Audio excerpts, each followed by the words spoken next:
Karena Allah tahu semuanya itu, apa yang tersembunyi, bagian yang bawah yang paling dalam, ya kan? Bukannya yang tampak saja. Saya khawatirnya begini, Ibu. Di sertifikat tanah kan milik ya, hak milik kan.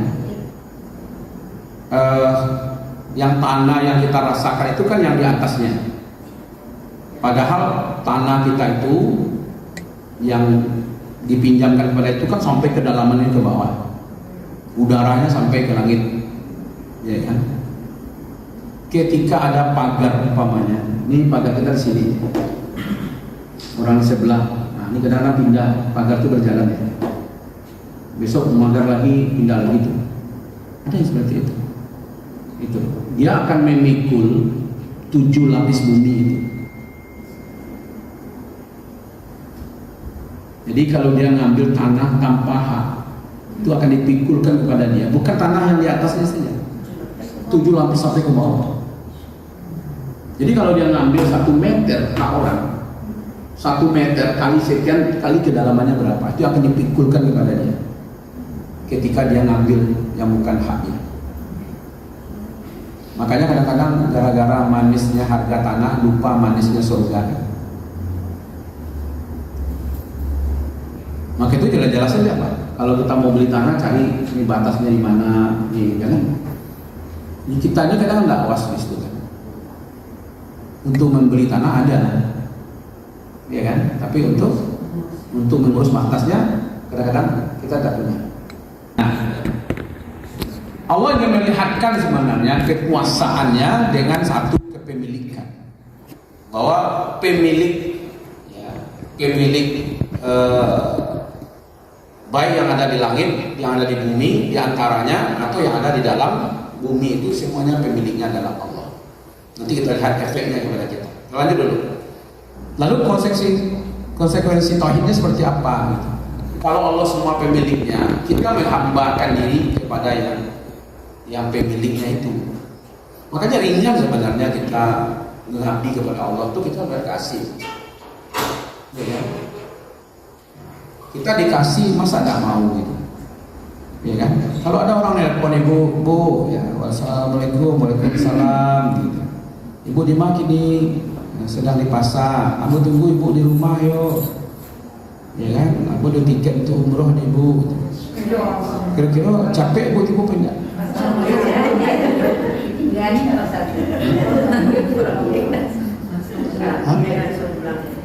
Ikulah dia akhirnya satu. Ketika Allah memanggil, paling umur 30 juta ya. Ikut bara-bara jutaan mungkin miliaran dikasih kawan. Iya dah, nikmat kita. Jadi kalau paham ini pemilik Allah lalu dititip sama kita. Ketika Allah memanggil, makanya segera. Bagi kita tuh bawa manduduan itu gitu. Payah ya. Salam. Panjang pernah aja di bawah. Nggak apa-apa. Saya punya cerita ini Bapak Ibu. Saya tidak mau cerita saja, tapi mau saya tayangkan ceritanya. Iya, sebentar ya. Ceritanya ini seorang sahabat Nabi. Ya. Beliau ini mewakafkan dirinya kepada Nabi. Artinya dia memang membantu Nabi saja. Gitu. Ya. Saya lihatkan sebentar. Ini ada hubungannya dengan, malah dia merasa begini. Dia datang kepada Abu Bakar dalam kondisi, karena udah lama tidak ketemu dengan Abu Bakar. Dia datang, lalu Abu Bakar tanya, bagaimana kabarnya? Kata sahabat Nabi ini, saya sudah jatuh menjadi orang munafik, ya. Menjadi orang munafik. Kata Abu Bakar, apa yang kamu katakan ini? Jangan main-main. Iya, saya sudah jatuh kepada menjadi orang munafik. Kok bisa gitu?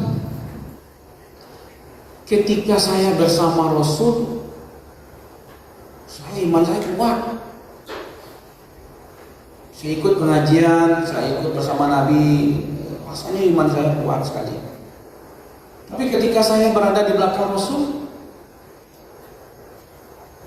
iman saya lemah. Jadi berbeda tampilan iman saya.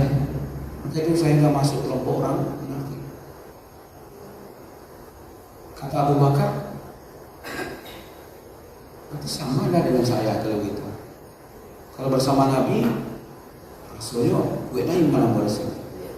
Padahal imannya Abu Bakar itu kalau dikumpul semua orang di Jazirah Arab, disatukan imannya dibandingkan dengan iman Abu Bakar, tidak kalah dia iman Abu Bakar. Tapi merasa seperti itu. Akhirnya mereka datang kepada Rasul mengadu, ya Rasulullah, ketika kami bersama engkau ya Rasul, kok iman kami kuat betul, tapi setelah jauh dari engkau iman kami itu lemah. Ya. Maka kata Abu Bakar, kata Rasulullah, kalau seandainya samalah iman kalian ketika bersamaku atau di belakangku, maka malaikat akan turun mengucapkan selamat kepada kalian.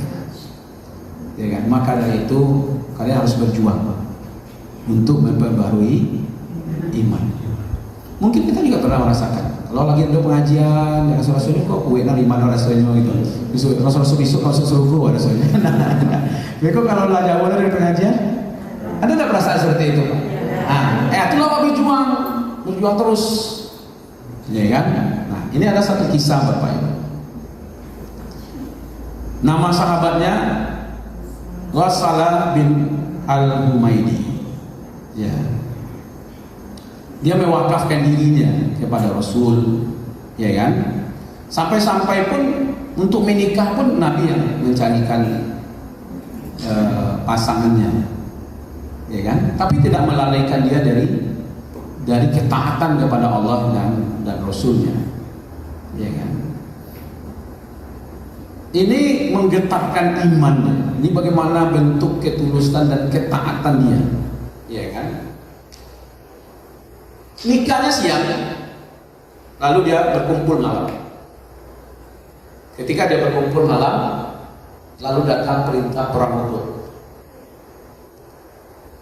Ya, begitu dia bersegera untuk mematuhi perintah itu, ya kan? Tidak sempat kan mandi wajib, ya kan? Tidak sempat. Pergi berjihad, mendengar itu perintah, tidak mau dia menunda, tidak terpikir oleh dia. Kalau dia dalam keadaan junub, dia ambil senjatanya, dia pergi perang,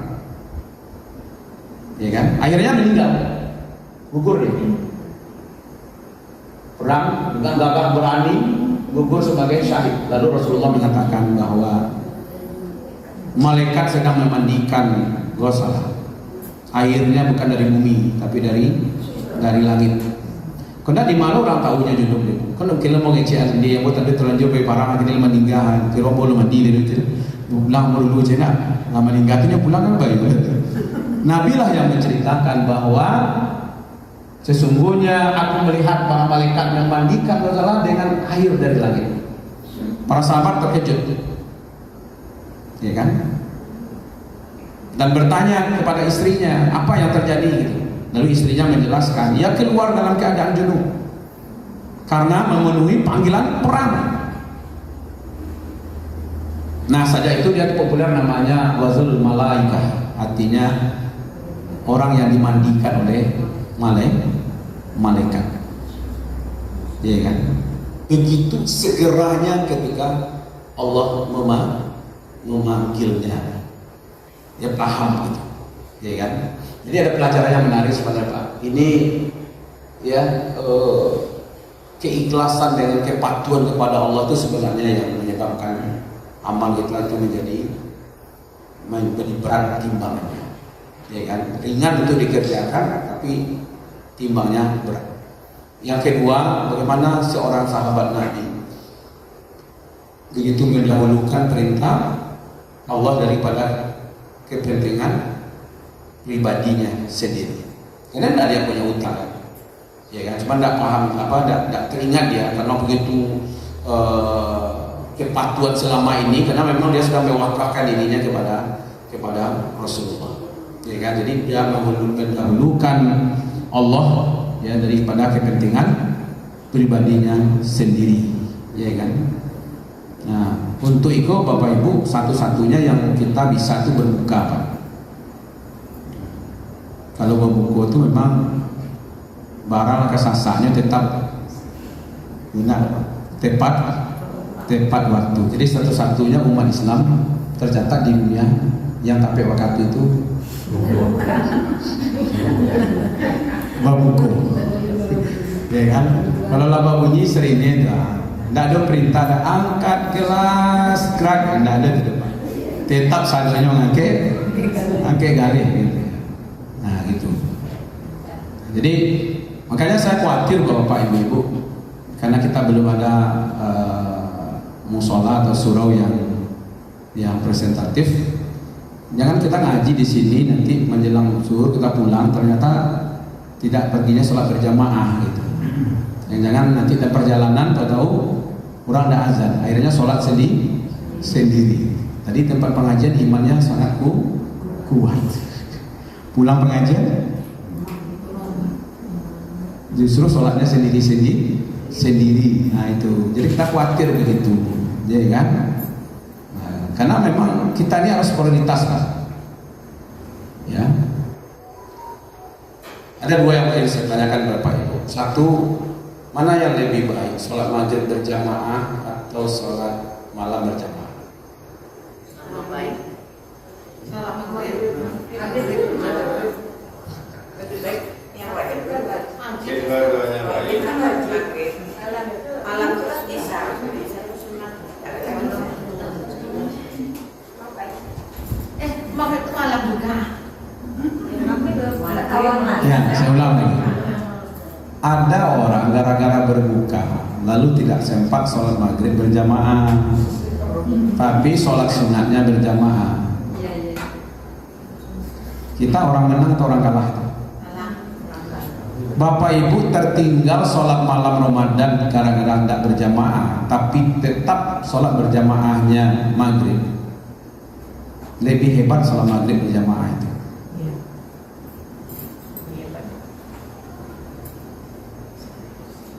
Ini gara-gara berbuka bersama, kemudian tidak sempat sholat berjamaah, nanti baru sholat tarawihnya berjamaah.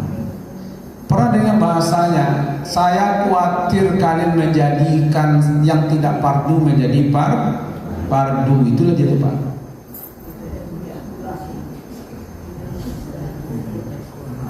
Yang tidak fardu menjadi fardu. Yang fardunya itu maghrib. Kita tidak sholat maghrib itu berjamaah karena berbuka di rumah. Tidak ada awas kok dapat makan kafe juga saja masalah tidak. Nah, itu memang mengaji itu memang begitu. Tentu nilainya jelas maghrib itu wajib dan itu nilainya tinggi. Sementara waktu sholat qiyamul Ramadan itu hukumnya sunat dan itu hanya dilakukan oleh Nabi dulu 3 kali saja, 3 malam saja yang berjamaah. Jangan nanti kita tertata lebih mengutamakan mengejar-ngejar berjamaah yang sunat tapi tidak mengejar berjamaah yang wajib. Duduk tuh. Mau ditambah satu lagi Bapak Ibu, sholat subuh berjamaah pagi itu dibandingkan dengan sholat sunat Idul Fitri. Untuk Idul Fitrinya pakaian bagus baru, pakai parfum, pakai mukena baru, pakai baju baru. Subuhnya dia tidak sholat ke masjid, tidak berjamaah. Mana lebih besar? Nah, ini kita harus memprioritaskan itu dengan memahami bahwa ini loh, beginilah kita caranya beribadah kepada Allah. Banding, nah gitu ya. Ada ibu-ibu, gue saya dulu kok tinggal ngamalkan saja. Ya kan? Nah gitu. Jadi kadang-kadang kita nggak tertipu. Itu yang dimaksud oleh Rasulullah itu sebenarnya itu. Saya khawatir nanti kalian menjadikan sesuatu yang tidak fardu menjadi fardu. Padahal sholat malam itu tidak fardu. Sholat maghrib fardu. Ya.